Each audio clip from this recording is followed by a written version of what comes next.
प्रभु श्री राम के अनन्य सेवक और कृपा पात्र महाबली श्री हनुमान जी को प्राप्त है 8 दिव्य सिद्धियां और 9 दिव्य निधियां। अब जानते हैं वे 8 अद्भुत सिद्धियां।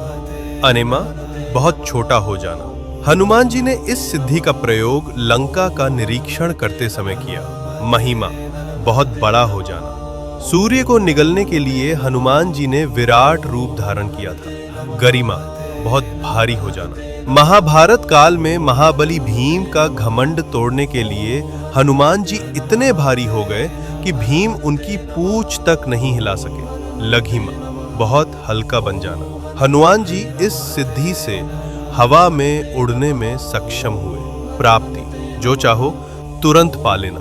पशु पक्षियों से बात करना। माता सीता की खोज में हनुमान जी ने पशु पक्षियों से संवाद किया। प्राकाम्य, मन चाहा रूप लेना।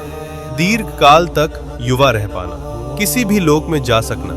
हनुमान जी पाताल लोक तक गए और अहिरावण से प्रभु श्री राम और लक्ष्मण जी को मुक्त कराया। ईशित्व, सब पर प्रभाव और प्रकृति पर नियंत्रण। वानर सेना का संचालन, रणनीति और युद्ध नीति, सब कुछ इसी सिद्धि से संभव हुआ। वशित्व, किसी को भी वश में कर पाना। इंद्रियों पर पूर्ण नियंत्रण, इसी सिद्धि के प्रभाव से हनुमान जी का अपनी इंद्रियों पर पूर्ण नियंत्रण हुआ। हनुमान जी एक साथ कई सिद्धियों का प्रयोग भी कर सकते हैं। हनुमान जी ने लंका दहन के समय और संजीवनी बूटी के लिए पूरा पर्वत उठाया और आकाश मार्ग से उड़े, तो उस क्षण उन्होंने एक साथ महिमा, लघिमा और गरिमा, इन तीनों सिद्धियों का अद्भुत संगम से किया। अब जानते हैं नव निधियां, जो हनुमान जी की कृपा से प्राप्त होती हैं। पद्म निधि, जिससे भक्त को प्राप्त होता है धन,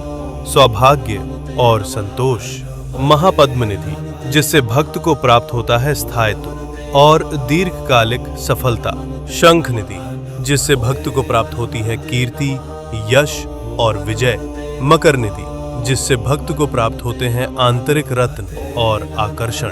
कच्छप निधि, जिससे भक्त को प्राप्त होता है धैर्य और आत्मबल।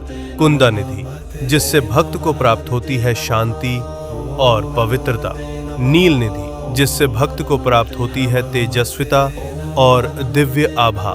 मुकुंदा निधि, जिससे भक्त को प्राप्त होता है मोक्ष और आत्मानंद। खर्व निधि, जिससे भक्त को प्राप्त होता है अंतर्ज्ञान और गूढ़ शक्ति। जो समर्पण भाव से महाबली हनुमान जी की शरण में आता है, उसे अष्ट सिद्धियां और नव निधियों का वरदान प्राप्त होता है।